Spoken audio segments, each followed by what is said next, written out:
Hey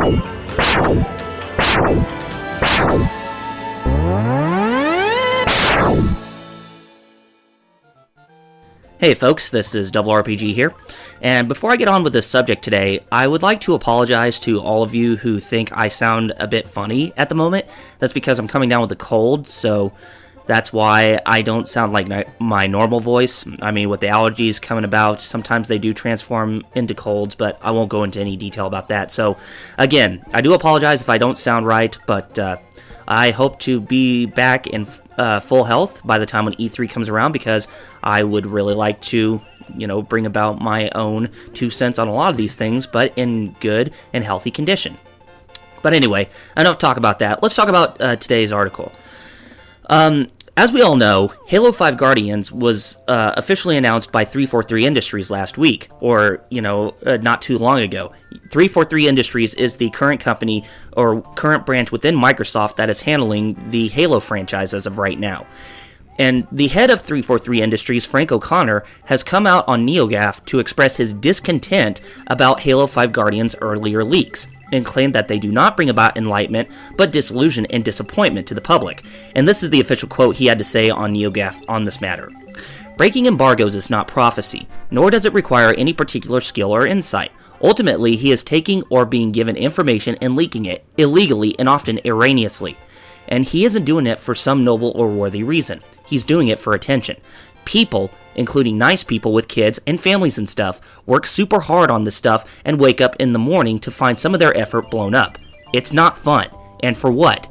So you can have a mildly interesting surprise 8 hours early and lacking context? Or get hyped for disappointment disproportionately? Or get someone fired or someone innocent yelled at?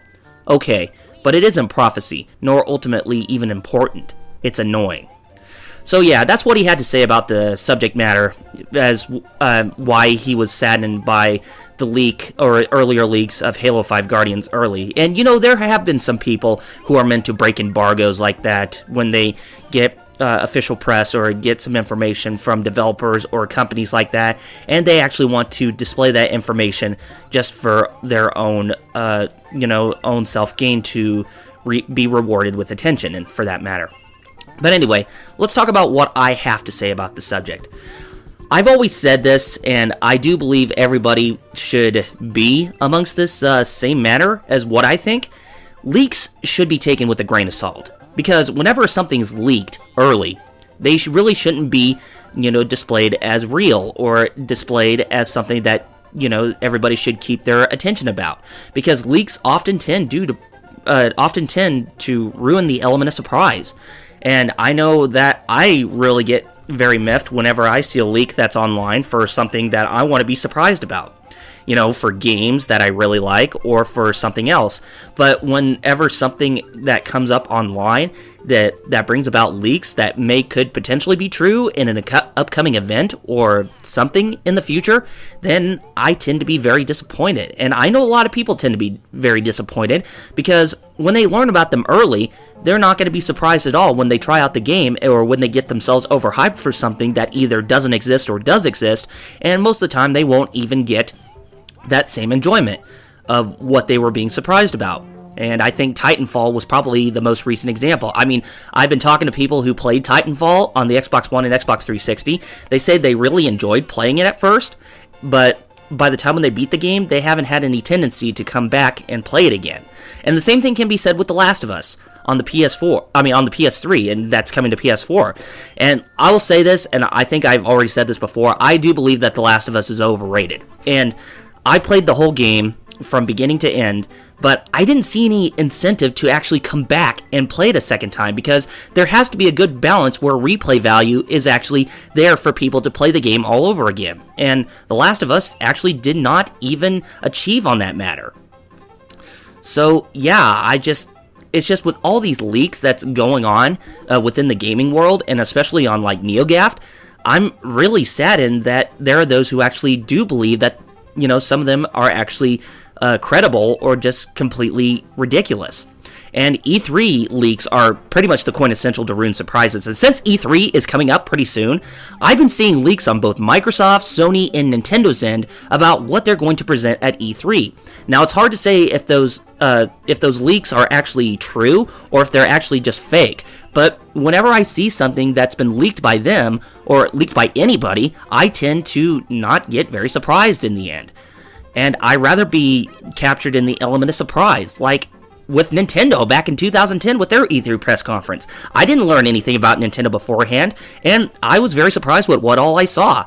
But with leaks becoming more and more of a trend nowadays, it's really getting ridiculous, because if people are going to game, they shouldn't really be expecting that much information about something or get needy with information. They need to actually be, be reserved with what they believe, and they really should, expect the element of surprise, not get disappointed by it.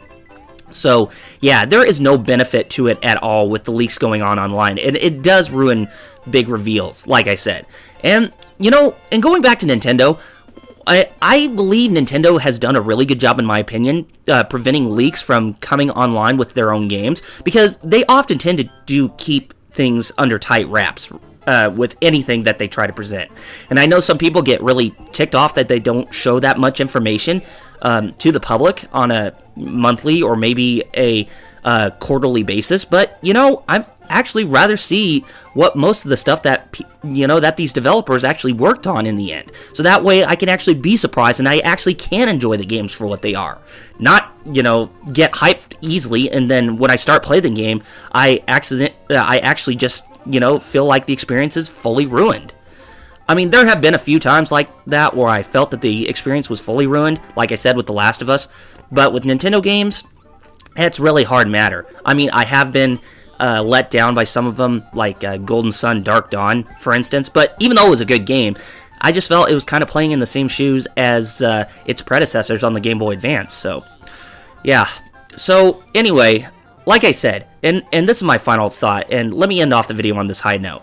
As I always said, don't take leaks very seriously. And for those who do tend to leak things online, what is your deal? What do you even hope to accomplish?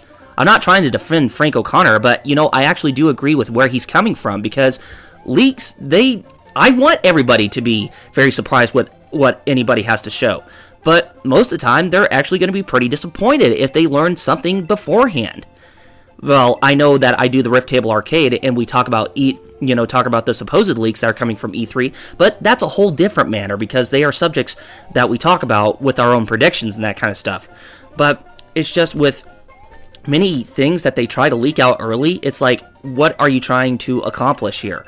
I'd rather that you leave everything and just follow the directions and not break embargoes of what the main companies who develop the games are actually trying to work on before you can actually reveal what they are working on to the public, because it doesn't really, give you any good benefit. It just only makes you very, very sketchy, and it only is going to hurt your credibility and your job, for that matter. So just don't do anything like that. And for all the people who do like to look at leaks, just stay away from them. I mean, if you see something like on NeoGAF, like any leaks on E3, like any pictures with press releases on what the big three are going to show at E3, just don't click on them.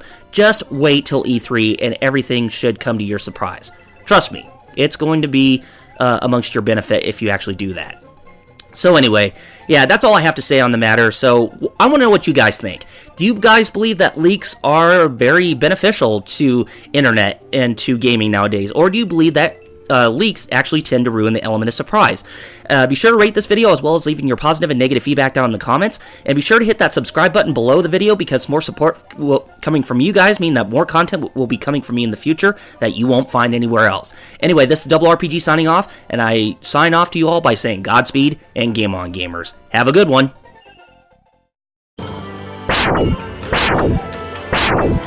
Wow.